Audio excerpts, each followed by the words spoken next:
Magandang araw mga bata! Para sa ating unang araw, paghahanda at pagpaplano ng art exhibit. Nakapunta ka na ba sa isang art exhibit? Panoorin ang isang halimbawa ng art exhibit.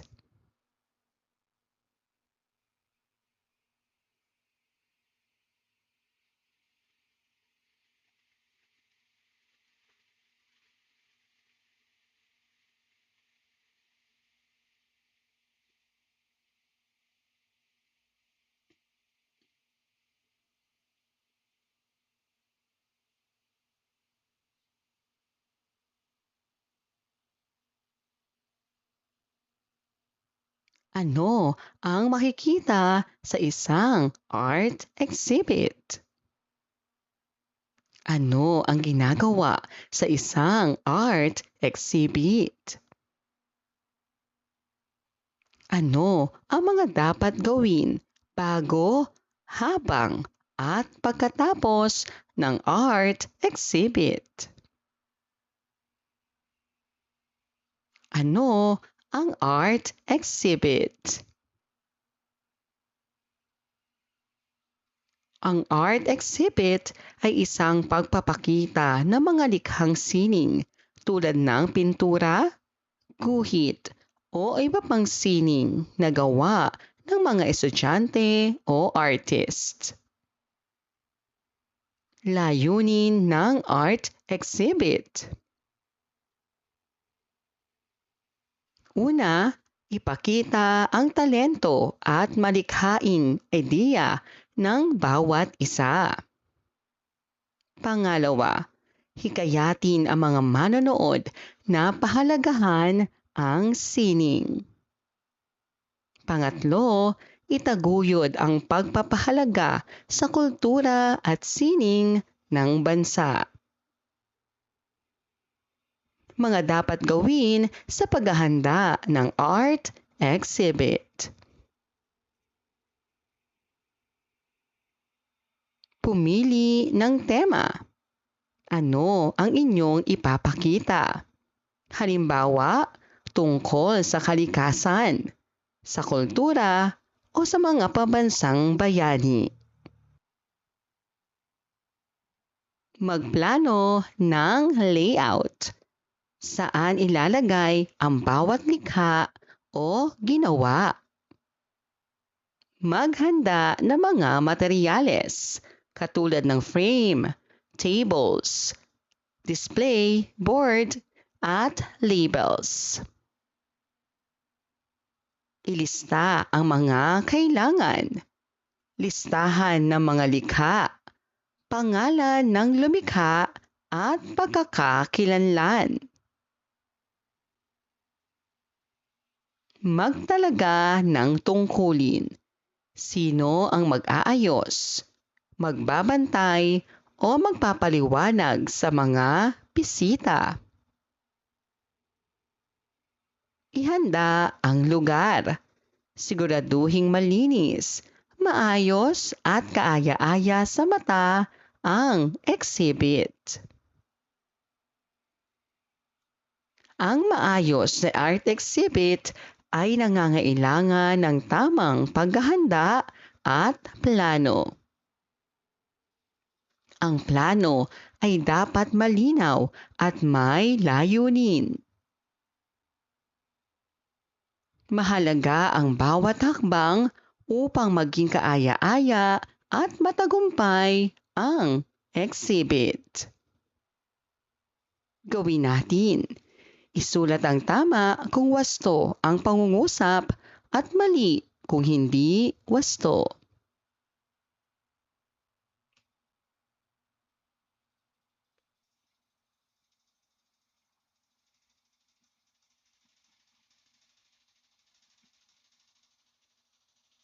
Gawin natin. Gumawa ng plano ng art exhibit.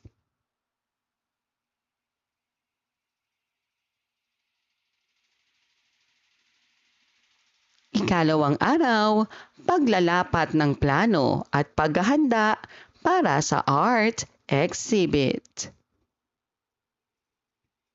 Ano ang nakikita ninyo sa larawan?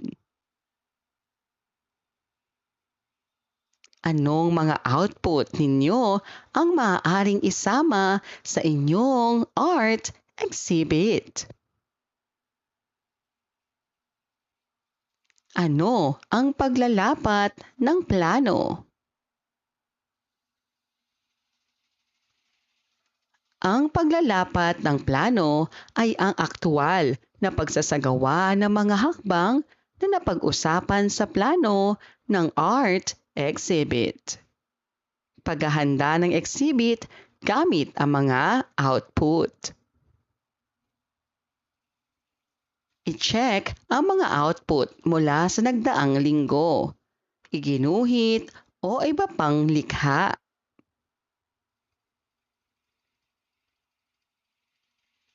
Ayusin ang display ayon sa tema o pagkakasunod-sunod.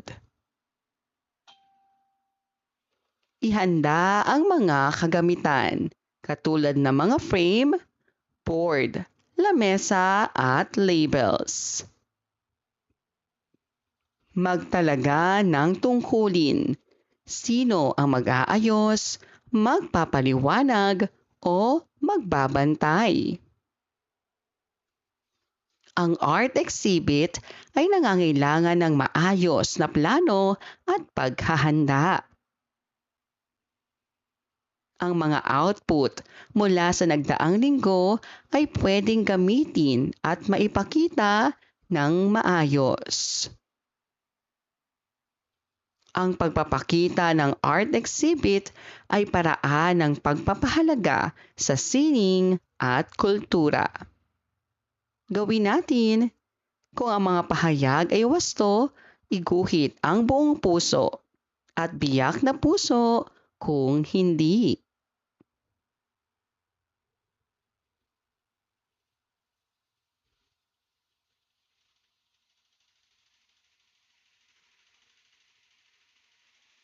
Ikatlo at ikaapat na araw. Pagpapakita ng gawa sa art exhibit at pagpapahalaga sa pagkamalikhain at pagtutulungan. Basahin natin.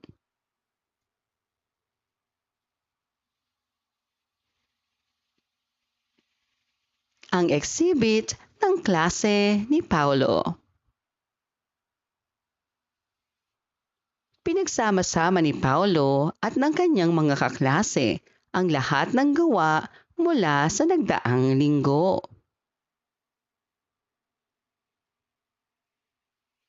Inayos nila ang mga ito ayon sa tema, nilagyan ng label at inayos ang lugar ng exhibit. Sa araw ng exhibit, natuwa ang lahat sa maayos at malikhaing pagpapakita ng mga likhang sining. Napahalagahan nila ang pagtutulungan at ang pagkamalikhain ng bawat isa. Ano ang ginawa ng klase ni Paulo bago ipakita ang kanilang mga gawa? Ano ang output na ginamit sa exhibit? Ano ang ipinakita ng klase sa pamamagitan ng maayos na exhibit?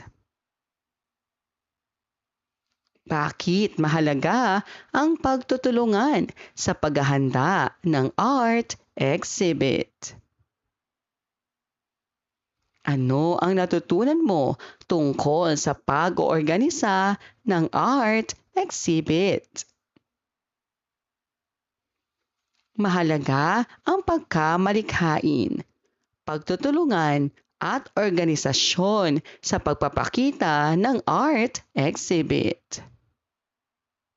Ang maayos na pagpapakita ng output ay nagpapakita ng pagpapahalaga sa sining.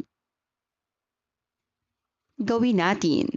Maglista o gumawa ng mga sining na mula sa nagdaang linggo na pwedeng isama sa exhibit.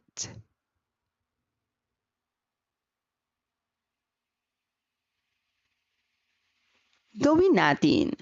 Paghahanda at pag-oorganisa ng isang art exhibit.